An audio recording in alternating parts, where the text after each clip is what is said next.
Does anybody remember this scene? This was the scene back during COVID. This was in Calgary, where the police arrested a young man for playing hockey in Canada. That's right. Do you think this could ever happen again? Take a hike. No, really. Take a hike. Go to Nova Scotia right now and take a hike. To talk about this today, I have Kevin, aka gov.exe is corrupt. You all know him from X. I've been sharing his tweets for so long. Glad to have you on the show today, Kevin. Thanks for having me back. So speaking about being back, it looks like travel restrictions in Canada are that's so 2021, aren't they? No, they're back, and they're back in a real way. Nova Scotia, a conservative, mind you, a conservative premier of the province, because they're worried about forest fires might start. No one is allowed to enter the forest. What do you think? Well, I think it's again more authoritarianism in Canada. We saw this during COVID, and it wasn't just the Liberal government, the federal Liberal government. A lot of the provincial governments were conservative at the time, that actually pushed through these draconian and authoritarian mandates. Doug Ford being one. Everybody came to their senses and realized that he's no longer a conservative. Never was. Even his brother Rob called him a pinko, which is basically a communist light, which he's proven to be. Scott Moe called said his patience was wearing thin with the unvaccinated. Jason Kenney, we all know what happened to him. And I believe Higgs in New Brunswick, same thing. So now we have Tim Houston, again. So it really doesn't matter if you're liberal or you're conservative. Government, they're all authoritarian in nature, right? And basically Canada is a country where the mob gets to decide if the individual's rights are going to be stripped for the greater good. And that's what we saw during COVID. The individual's rights were stripped during for the greater good, and that is the same thing that we're seeing right now. And it's not just hikers and it's campers, right? It's fishers as well. Fishing. You can't go fishing because that might cause anglers. I think anglers is the term. You're gonna get comments like lots of them.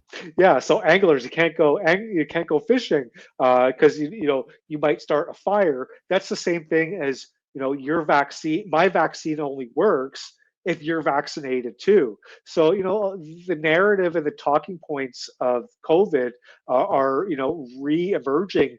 Just with different terminology, like 2 weeks to flatten the curve is now we need the summer. Your vaccine only works. My vaccine only works if yours if you get vaccinated too, so we're all in this together. It turns out that we all are in this together, and it's the government versus the people.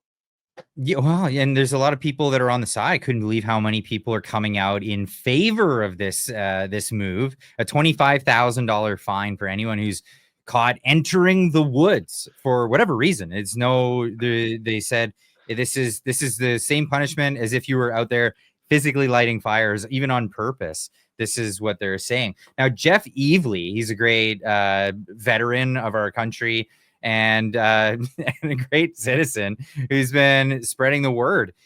And the word is that it's arbitrary. Everything is arbitrary. He's out there in Nova Scotia himself, and he's showing that, well, what is the woods? Do we even know what the woods are? Hey everybody, Jeff Evely here. I'm in Petersfield Provincial Park in the most tyrannical province of Canada, which is Nova Scotia, with my fuzzy friend Axel, where we walk pretty much every single morning. And here you can see that this area is taped off because that trail is the woods. But this area is not taped off because that's not the woods. This area is taped off because that's the woods, and there is a sign here that says trail closed due to extreme fire hazard. So that is the woods. This area is not the woods. This area is the woods. This area is not the woods. This area is the woods. This area is not the woods. And so on and so on and so on. It's unbelievable. So it's arbitrary. What is the woods? What isn't the woods? And this is the whole idea. I think it was I'm forgetting the philosopher that said this, but he said basically real tyranny is when it's arbitrary, pernicious, and you can't even know when you're breaking the rules and what rules you may be breaking. I think it was Christopher Hitchinson. He said this, and the idea is that it's when it's all in your head and you can't even figure out if you're going against the rulers. That's when real tyranny hits. This seems super arbitrary to me.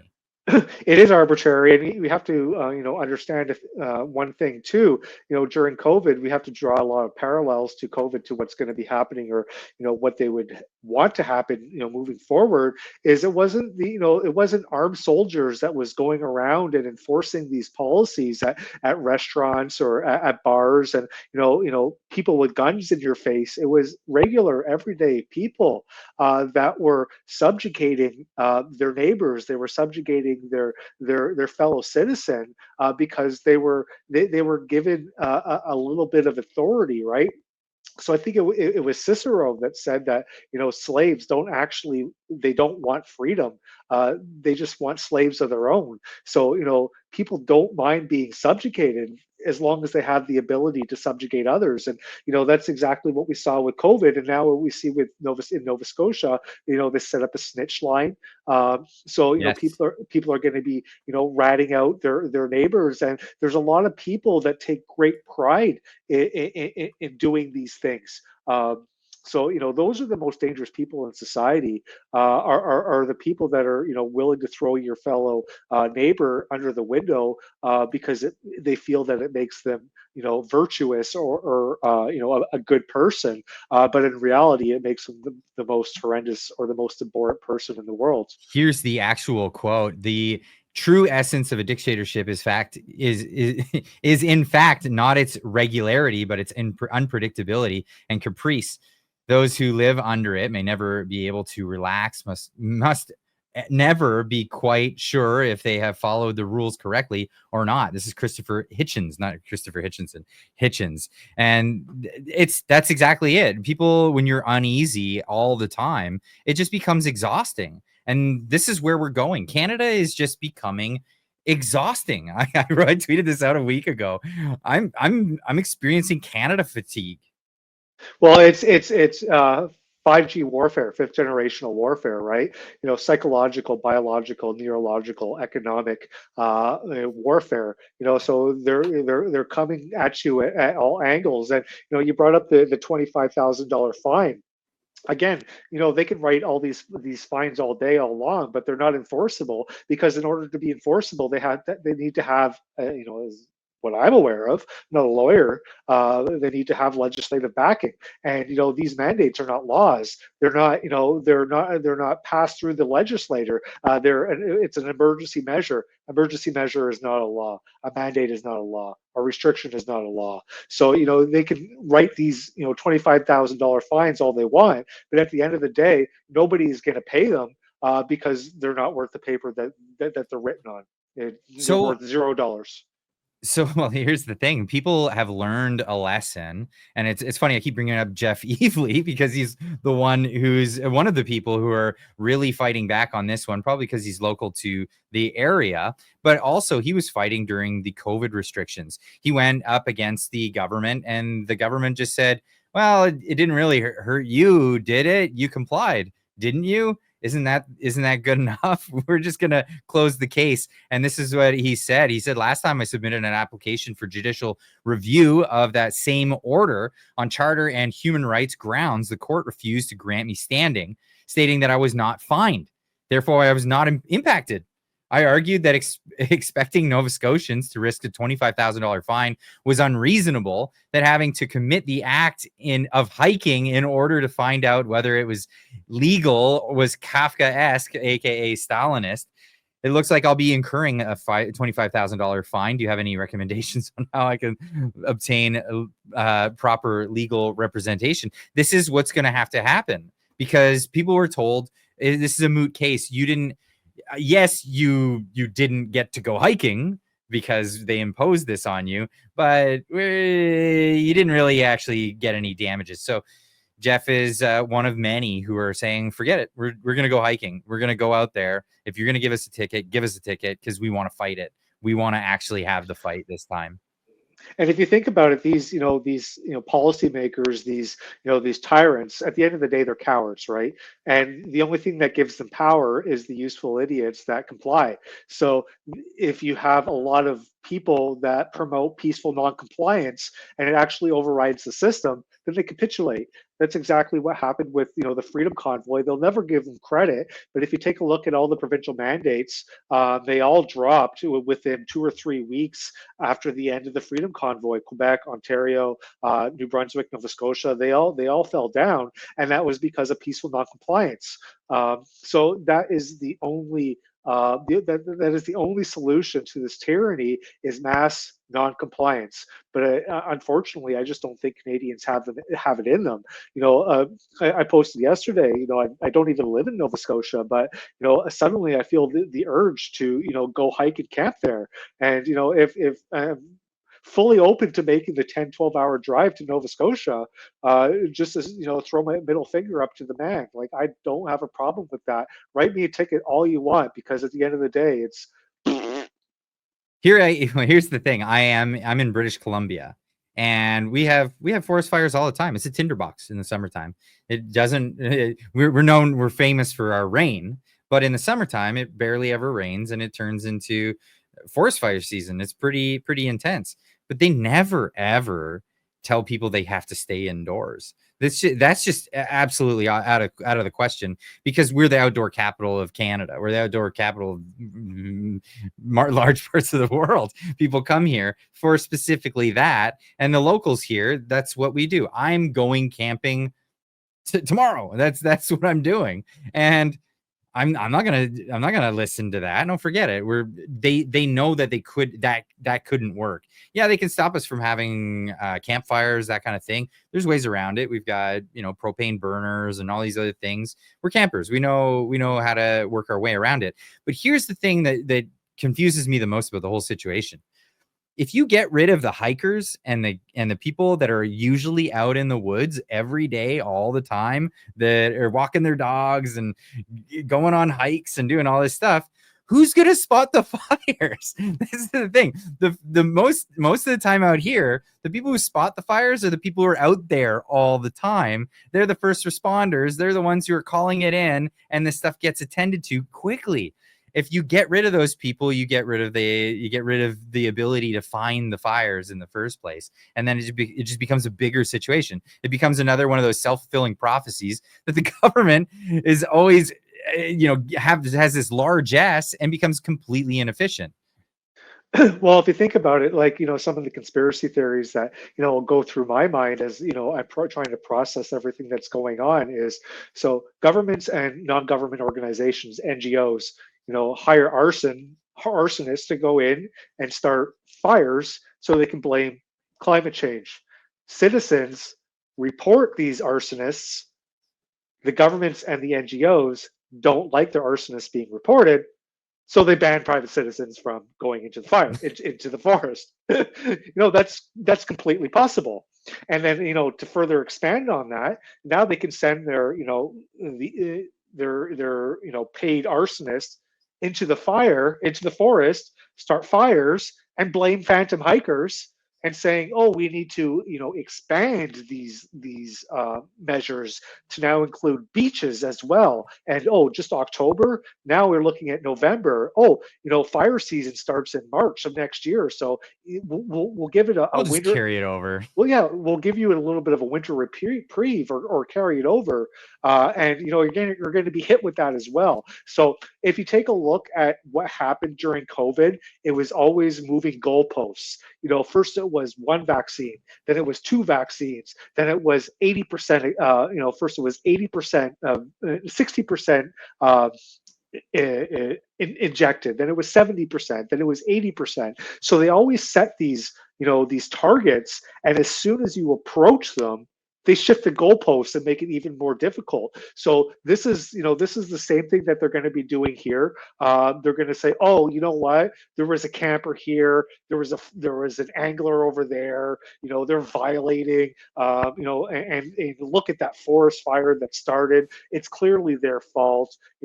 We have to do more. It's always we have to do more. And you know what? The welfare of humanity is the alibi of tyrants, right? And when those with honeyed words by evil minds persuade the mob, great woes befall the state. Well, of course. I mean, and this is the age-old question of, will you trade your liberty for a little bit of security? Well, that was brought up by the founding fathers. Here's Benjamin Franklin's quote saying, "Those who would give up essential liberty to purchase a little temporary safety deserve neither liberty nor safety." And these are the excuses, and people are drawing comparisons, obviously, saying, oh, well, there's been a lot of car accidents. Maybe we should just ban all cars in Nova Scotia. I put out a tweet saying, breaking, due to the recent increasing risk of choking, Nova Scotia, Canada is moving to ban the consumption of food. Anyone caught eating will face fines up to $25,000. Of course, it's all tongue in cheek, but it's ridiculous at the end of the day. Here's the great analogy. Why not? Because there are a lot of criminals that are shooting people. We ban all firearms from legal law-abiding citizens. Is that going to stop? Is this going to stop arsonists or people who go into the woods illegally from doing the things that they did illegally anyway? Why don't we just ban all fully semi-automatic fire starters? Bic lighters are now banned. Anybody who is a flamethrower, a cigarette smoker, you're basically a flamethrower now. Yeah, you're banned. But obviously, we jest, but they're saying that they're doing this for the health and safety, because houses might get burned down or whatnot. It's for your own good. It's for your own good. But if you take a look at other areas of Canada, how many people die from drug overdoses and drug abuse every year? I forget the number, but it's in thousands, if not tens of thousands, of Canadians die every year from drug overdoses. But what are they doing to stop the fentanyl trade? What are they doing to stop the meth trade? They're actually going to put more resources into trying to stop campers and hikers than they are into trying to stop, meth dealers and fentanyl producers. The RCMP already came out and said there's hundreds, if not thousands, of organized crime syndicates that are operating in Canada that they're aware of that are producing and distributing fentanyl. So clearly this is not about health and safety, because that kills thousands, if not tens of thousands of people every year in Canada. And you're going to say that somebody might get burnt or die in a forest fire, that we have to ban people from entering the woods. It has nothing to do with safety, health and safety. It has everything to do with limiting people's mobility.